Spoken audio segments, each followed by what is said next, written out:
Okay, if everybody's ready, I'll call the meeting to order. Please rise for the Pledge of Allegiance.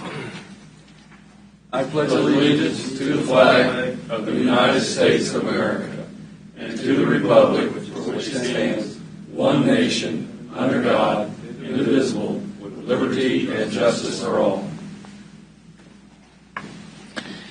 Ask for a moment of silence.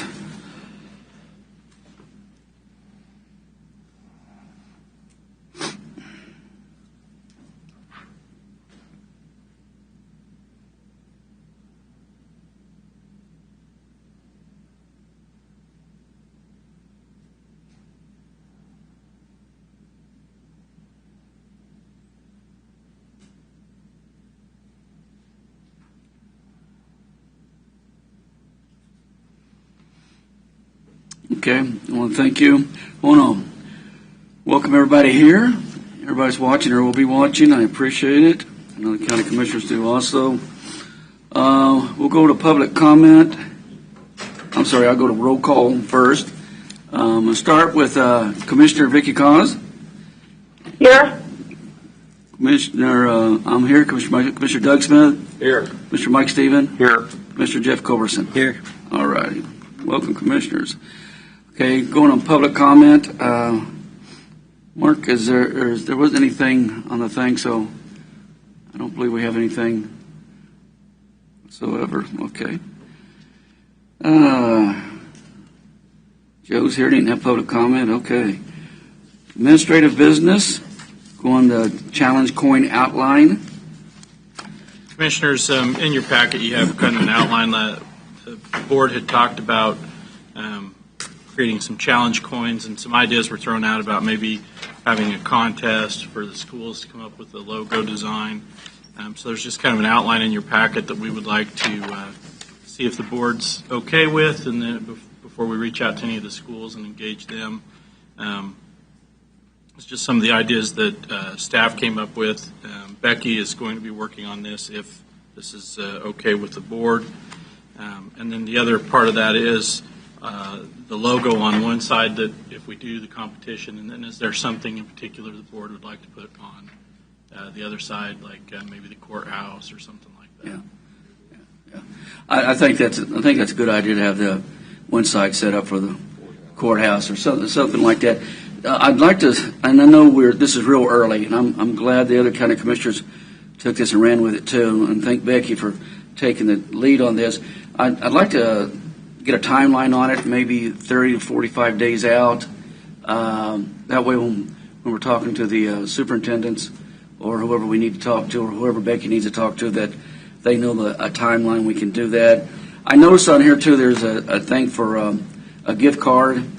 I have no problem with that unless any of the other county commissioners do. And if I understand this correctly, so it gets out to everybody, we'll send it to all these schools, including Xavier, which only goes to 6th through 8th. We'll give them a timeline, return it back to us. But in between, they will pick that school will pick their 3 top ones. And from that 3, then that county commissioner of that area will pick that one to bring before this board. Is that the way we're looking at it, or am I missing something? That's the thought process, would be that the school districts would send back, not each school, but each school district would send back their 3 winners. Whichever district those schools happen to be in, then that commissioner would pick their favorite from that area, and then that would come to the entire board, and the board would select the final winner. Okay. So, and then the other 4, I guess, remaining would be the runners-up. I'm picking on commissioners that share school districts. Well, I think the primary would be where the district office is. And I think we can work through that also. I think as we go along too, we need to have when the commissioners will issue these and things like that. This is supposed to be a really positive thing, and it will be for whether it's in county employees, residents of anybody in the county, anybody that's gone above and done something that we feel is outstanding, or that county commissioner in that district feels outstanding, that we could award them and have them come before us if possible. If not, we could give them out at certain meetings. You know, I mean, it's really open. I just want to get it started so we can have this thing probably up and running by March. If that, Mark, that Commissioners, that sounds like a timeline that's workable, March or April. I think you probably need to give the schools 30 to 45 days just to get this pushed out and get something back, and so April? Probably April. Okay. I'm picking the one that has JC's head on it. I can't. I tell you what. Depends on what JC we're talking about. So Moody's in. Just a couple of points of clarification. On the opposite side of the coin, is courthouse a consensus of the board? Yeah, Yes. I think so. How about the national motto or the state motto, either one?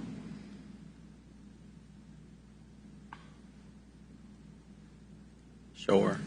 I don't see why not. I think that's a good thing. But as long as we got the courthouse and something that shows that, I think that's a must. Okay. Is everybody okay with that? Vicki, I'm not trying to leave you out. You got anything on this? No, I'm just listening. Thanks. Thank you. Go ahead, Mark. On the as far as the value for the gift cards, does the board want to set a dollar amount for those? I think because you are talking about artwork, I think it is appropriate that you would reimburse or give some kind of incentive to the people who you choose. Well, I think it was recommended, and of course this is we're just discussing it now, was the winner would receive a $100 gift card, and the people in the top three would get a 50 or a 25, however the board would think. But I think we should award them something for taking the time to do this. So I don't know if that number is okay with the board, or if y'all want to look at something else. No, that's kind of what I was thinking. Okay. Yeah, the top three get some kind of a monetary reward Yeah. for them. Everybody okay? Vicki, you okay with that? That's fine. Okay, Jeff? Yep. Okay, Mike? Yeah, real Okay, good. real good. I just had one question Go about it. I think we ought to reach out. I think there's two or three homeschool associations we ought to reach out to, and also McLeod overlaps into Leavenworth County, so maybe we ought to see if there's Leavenworth citizens, or maybe There are several school districts. In fact, there's probably like half a dozen that overlap into Leavenworth County. Oh, really? So we just kind of picked the ones The ones that have that are the in. district office. Okay. As far as I think it's a good idea. As far as the homeschool associations, I think if there was like one association, we just want to be careful that not every homeschool would be qualified to submit something. But if you wanted to do it through an association, but we're not aware of those, so they would have to. He'll try to get them to reach out. Commissioner would have to, for that area, would have to reach out to them. We tried to include all the ones we were aware of. Okay. Anything else, Mark? Any other comments? Okay, I think we have direction on that. The commissioners are okay with that. All righty. I've got a Are we couple still in things. administrative business? Yeah. I wanted to bring up to the commissioners, I was having a conversation.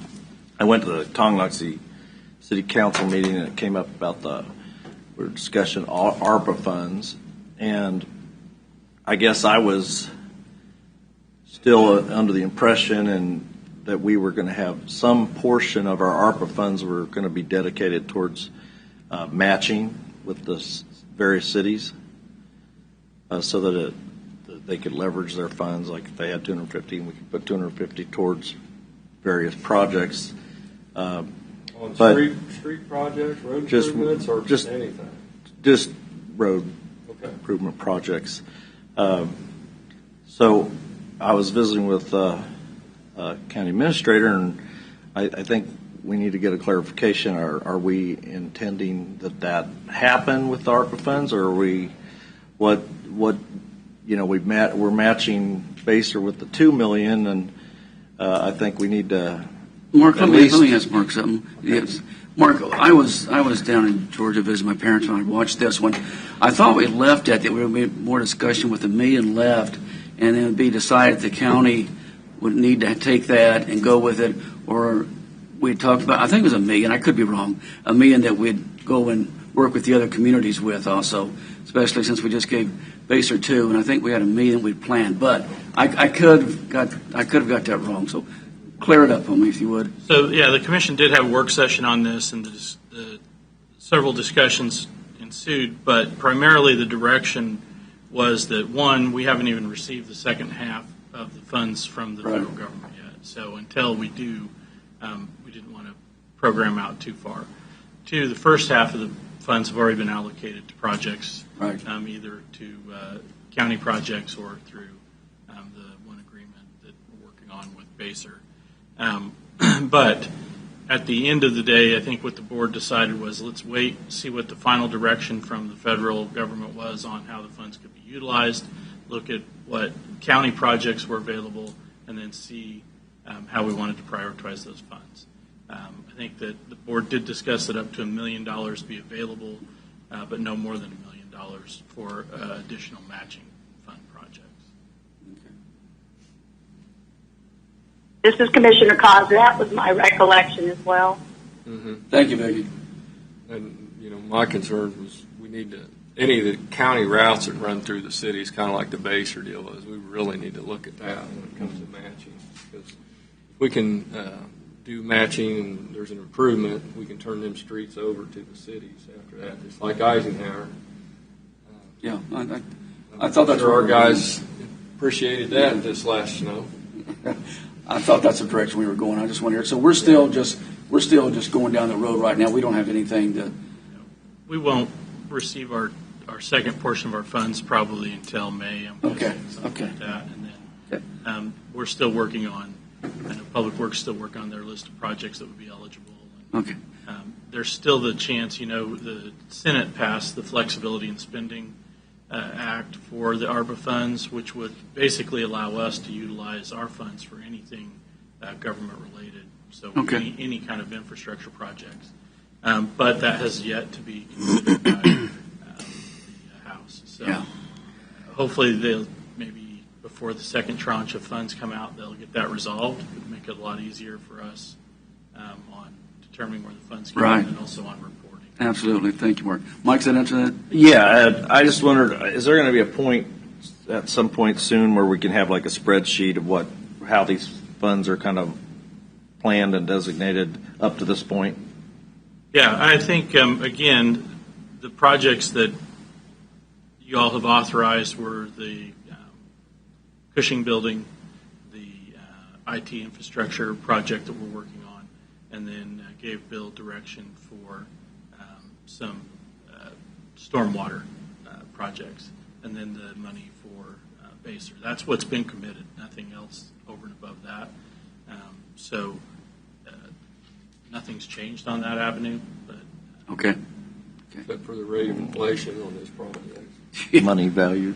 potentially. Yeah. Jeff, do you have something? Yeah, three things actually. Let me start out with the easiest one. This afternoon I'm going to be representing our county with KAC to vote on allowing the Kansas County Human Resources Association, KCHRA, to be admitted to KAC as an affiliate member instead of just an associate member like they are now. So we'll be granting them to be a voting member of KAC. They've already been members as associates for a long time, just to have voting privileges. So I just want to make sure the consensus of the board is that I vote yes, that that's okay to allow them to do that. Okay, that's easy. Second thing I got. Vicki, you okay with that? Yes, I am. Thank you. Second thing I got is I've been working on some of the issues with flatland landfill out in Easton. One of the issues was a lot of the truck traffic uses their Jake brakes going down the big hill right before you get into Easton. About 6 months ago, I started working on this. I thought it'd be pretty simple. Turns out it's not that simple. KDOT doesn't allow no Jake brake signs anymore. And that's a KDOT right away, so the county can't just simply put signs up. So I met with KDOT. I got special permission to do that if the city of Easton approved a resolution or an ordinance to do that. Last Monday night, I got them to pass an ordinance for no Jake brake signs. So I was looking for a consensus of the board to ask Mark if he could ask the shop to put those signs up. I already got the signs made. We just need somebody to put them up. We plan on putting 2 of them up right before the Big Hill and Hilltop actually is part of the city of Easton, so you can put the signs up in city limits. So we can put one at Hilltop and say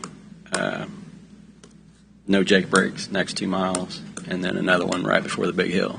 So is it all right if we ask Mark to see if the shop can put those signs up? And KDOT's okay with that in the right of way? Our representative, Ryan, is going to meet me out there. Since it's in the city limits, we can put them up. But he's going to show me exactly where to place them so that KDOT's okay with it. So do you need a motion? So I got approval from KDOT through Ryan and from the city of Easton. We don't Just need need We don't need a consensus? motion. I don't think you need a motion. I just want to be able to ask Mark to have the shop put them up. They're going to let you put no Jake breaks. So it's going to say, yeah, I remember we did Lansing. They wouldn't even let us use that name. They made us put, Exhaust brake. Yeah. Sorry, exhaust brake. Compression braking. Yeah, engine we brake. we put them up, and all of a sudden we got a notice. What? Yeah, That's engine a brake, name, I think. Yeah. Jacob's Brake. Yeah, I think We it's don't a want to brand. offend Jake. I think it's a brand, isn't it? Jacob's. Anyway, I have no problem, Doug. You, Mike, Vicky. Sounds good. Okay. And the last thing I got is I've also been working on some exposed high-pressure pipelines in the county. They're high-pressure natural gas lines that used to be buried, and they've, through creeks and erosion, have become exposed. I've been dealing with Southern Star, KCC, OCC, KDHE, Kansas Department of Agriculture, Kansas Department of Water Resources, since the one's in a creek, FEMA, since it's also on a floodplain, FSMA, NAPSR, Corps of Engineers, and about a dozen others that all basically said they're equally unable to help with this problem. So what? The pipeline owners? Yes. So in the regulations, it says they have to be installed at least 24 inches under the topsoil. But if they become exposed, there's a loophole that doesn't say they have to be reburied. So, that everybody knows that doesn't make any sense, because that means you could just lay them on top of the ground when you install it then. You talking about they're exposed in the right of way or on private property? Most of these are on private property. So what I'm asking is, can we direct our county councilor to write up a resolution saying exposed high-pressure pipelines are against county regulations? But That way we could at least take them to codes court Yeah. and But drag them they to court. purchased the easement to put these in, so they actually own the property, right? Or They have an own easement across easement? private property, yeah. Yeah, I don't know. David, what do you Do we have authority to regulate that? Commissioners, I think you could enact a resolution based on public safety principle. The theory as to why you would bury those pipelines is to prevent them from being damaged either by contact with, say, machinery or subject to additional corrosion due to weather. Commissioner Culberson has been in contact with me. I believe there are other jurisdictions that have attempted to address this issue as well, and Leavenworth County could do so if the pipeline company wished to challenge the authority for the county to do so. They could do so. David, let me ask you this, and going forward, is there something that we could put in there that says, should a line come up or? Commissioner, the contemplation I had was that basically require that lines that are installed below ground remain below ground. And that Okay. the owner of the pipeline be responsible for maintaining public safety by providing appropriate fill should the line become exposed. So going forward, we can have that in there. We could certainly, If the commissioners, Yeah, we need to do whatever we can. Yeah, I think that'd Legal. be- And FSMA is where I got this idea from. I guess several other counties have done this similar Okay. approach, passed Okay. a county resolution. Okay. So, Because it's gonna be a farmer You would not be that regulating deals with the this. content of the pipeline, the volume of the pipeline, the price of the product being sent through the pipeline. You would only be acting upon the physical construction of the pipeline as it lies within Leavenworth County. Right. Maybe the federal government's going to shut down some more pipelines. Doug. Mike, go ahead.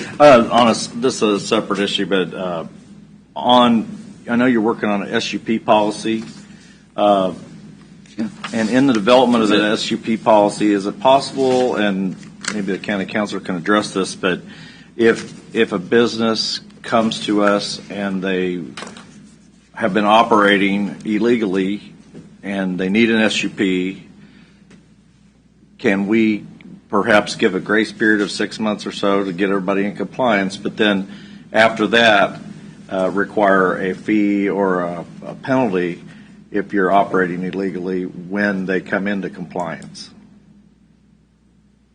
Commissioner, I think you and I did visit on that, and having given it thought, as a practical matter, the county does not automatically initiate legal action against operators of businesses or any operation that should require a special use permit.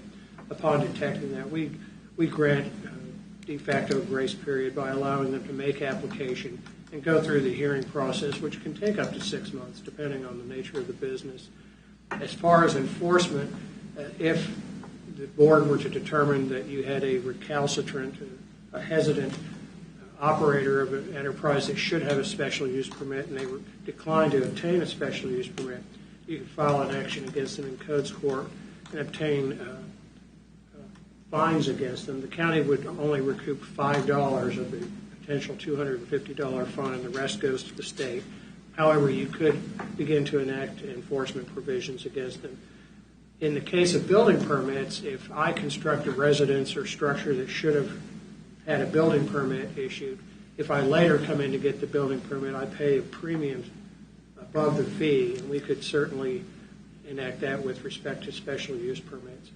Basically, notice, failure to act, and if when they do make application, there's an additional fee attached. That's what I was. I mean, we've been here 3 years, and how many times are we having people? They're being turned in, and they need an SUP, and then they come to us, and we go through the whole process, spend a lot of staff time. I'm sure a lot of, I don't know how much it costs us in staff time to process those, but if we could say in the development of this policy, if we could say, if you're if you needed an SUP and you don't have one, and now you have to come get one, now you at least have to pay a fee to help reimburse the costs. Don't we charge double if they don't get a building permit, and then they come in and get one later? I'm not certain of the exact amount, but it could be doubled. I think they just charge double whatever the regular fee is for a building permit. Commissioners, that could certainly be built into any revision of your special use permit process. But if you're building an ag barn, the double is. Double It's just there's so many of these that come up to us. So what you're saying is if we implemented a policy that said until, let's just say, October 1st of 2022, anybody who's currently out of compliance with our SUP guidelines, they have until October 1st of 2022 to get in compliance without any penalty. After that date, anybody who's found to be in non-compliance would have to pay $250 or whatever. Yeah. Application. Is that the language you're looking for as a board? Jeff? Offer an answer. Sure. Sort of. Yeah. Vicki, what do you think? Oh, that's fine. So I'll have staff put that in. They're currently working on the update to the SUP policy, so I'll have them insert that language as part of that. It'll go through the Planning Commission and then come back for you for formal. Okay. Mike, do you have anything? That's it. Do you have anything? Yeah, I got a few. Jeff answered the question on the KAC, and I think we ought to recognize the grant that was received, the juvenile crime prevention grant. I believe it was. That's a really good. And glad staff was able to secure that. Staff's doing a good job on those. And it's first of the year, and we talked about boats and where they're parked, boat storage businesses. Have we got a boat count? Do we get from boat storage places? What out-of-county boats are in our county?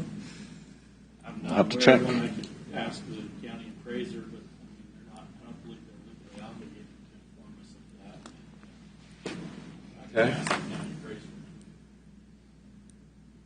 Okay. And, this is the gentleman that lives down on about 238th and Guthrie. When he's asking about speed limit. Yeah. You talked with him. Anyway, I dug up some stuff I was looking at. There was a resolution, and David could probably help me, either 1995 or 96, about 35-mile-an-hour speed limits on all gravel roads, but I don't think it ever went anywhere. Commissioners, I'd have to check. Yeah, I don't want to put you on the spot. Could you look at that?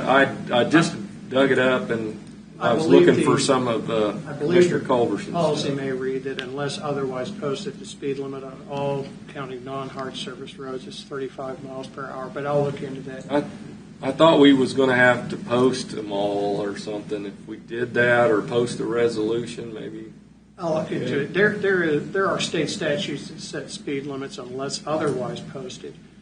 Generally, Commissioners, I would caution you, under statute, speed limits are to be set after an engineering study. So your county engineer would be involved in any recommendation to you as to what the appropriate speed limit would be on a road. I remember some of that, and I was looking for some of that, and then of course then we were looking for stuff for the landfill, and then found what year the county actually sold the landfill or turned it over, and had the county had kept that, we would have had a little more control over this operation.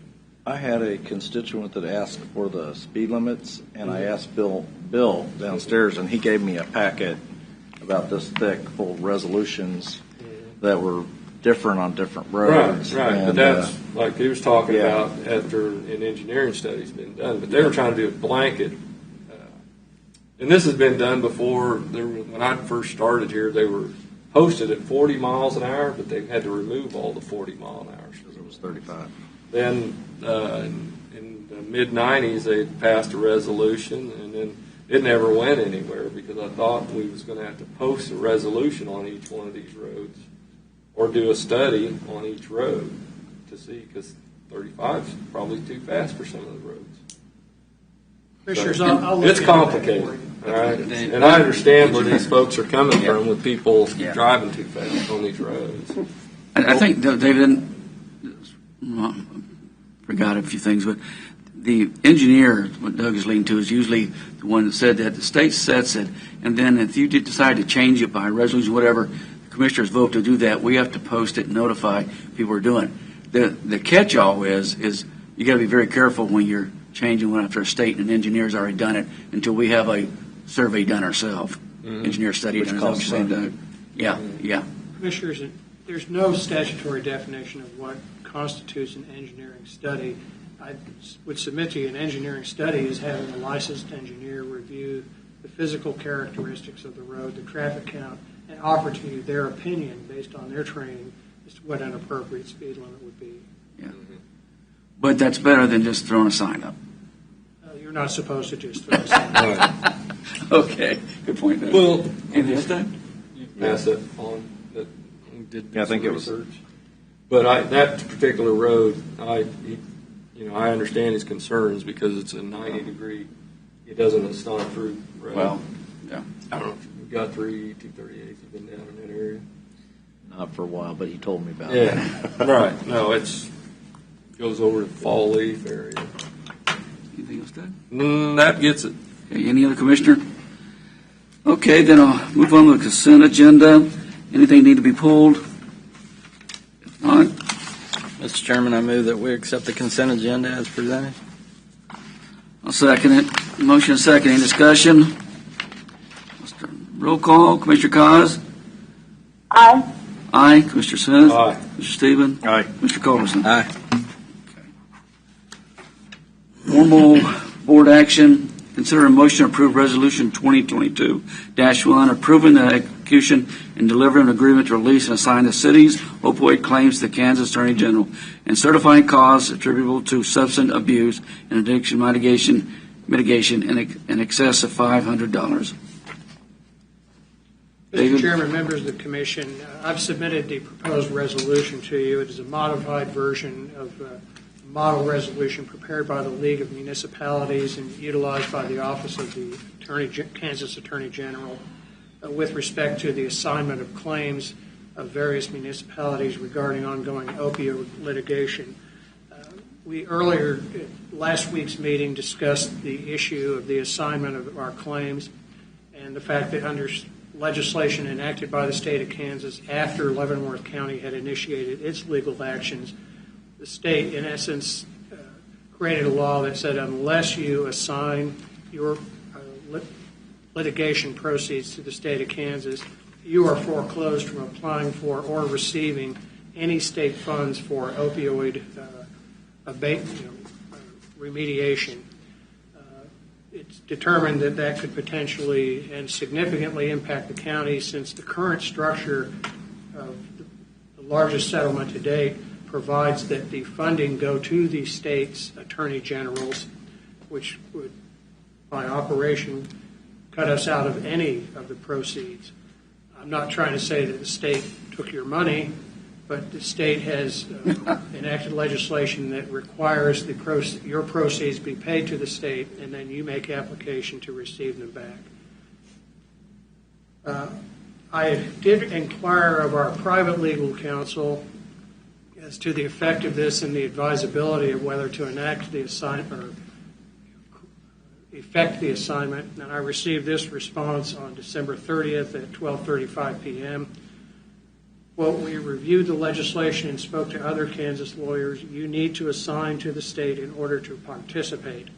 I was particularly pleased to receive that message because I had earlier that day transmitted the assignment to the state in order to make sure that we met the state deadline. So I would ask that you enact the resolution in order to ratify the assignment that had previously been sent to the state.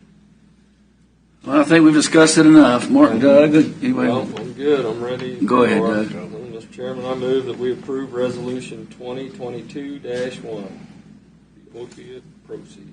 Second. Motion is second. Any discussion? Okay, I'll start the roll call. Commissioner Kaz? Aye. Aye? Aye. Aye. Aye. All right. Thank you, David. Okay, I think it's all the formal presentation and the discussions. Vicki, do you have anything for the group? No, I don't. Thank you. And I've got just a couple. Keep asking about Harbor Freight. Spoke yesterday. They're scheduled to open January 11th, Tuesday, and they'll call it a soft opening. They'll have their main opening towards the end of their grand opening towards the end of this month. Also next week, and I think Commissioner Doug Smith's going to attend, I'll be attending the swearing in of the council members for the city of Lansing. So I have Doug. Let's see. No, I don't have anything because I didn't attend Tonganoxie because they had a precinct committee training at Town Hall. And I think our road crew did an excellent job on the snow removal. We only got one complaint, and that was Eisenhower. And had to explain that's the city's snow policy is a little different than the county's, but it's a city's responsibility now. So. Especially when you consider you get ice and they do an excellent job. That's true. Anything else, Doug? No, sir. Mike?